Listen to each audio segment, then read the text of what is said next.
Dear Dennis, here I'm sending back the correction of your homework, and because I want you to understand me precisely, I switch into Hungarian. Magyarul fogom elmondani. Dennis, nem véletlen, hogy azt kértem, hogy szövegszerkesztőnek készítsétek, hogy tudjak ilyen videójavítást visszaküldeni neki. Légy legközelebb úgy legyen jó, és ne csak úgy kopizol valamit a Messenger ablakba. Jó?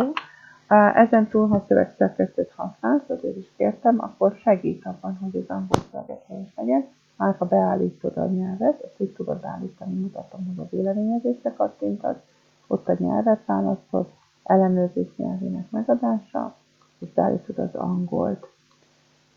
És látod, akkor már is ugye kiabál a Tamás Horvátnál, de hát azt tudjuk, hogy az nem volt, és itt mutatja, hogy úgy kell írni angolul, hogy misztás o ústas. Jó? Nem kell felkiáltójelet rakni a mondat végére. Oké. Az nagyon kollokviális, ezek egy mondatok.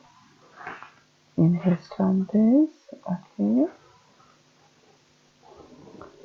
Ha most ugye ő férfi, tehát akkor az ott he marad, nem lesz belőle she.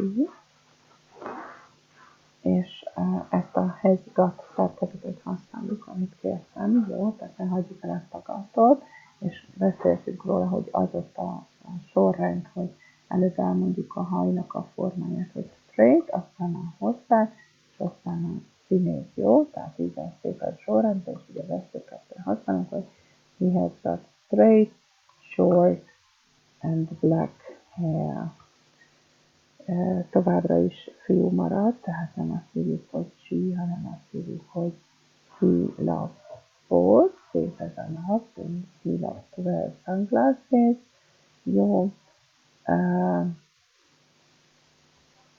És nem értem ezt a felkiáltójelezést még mindig, és akkor ugye általában elegáns ruhákat visel, tehát akkor he wears, így fogjuk mondani, elegant clothes, itt megint pontot rakunk a mondat végén.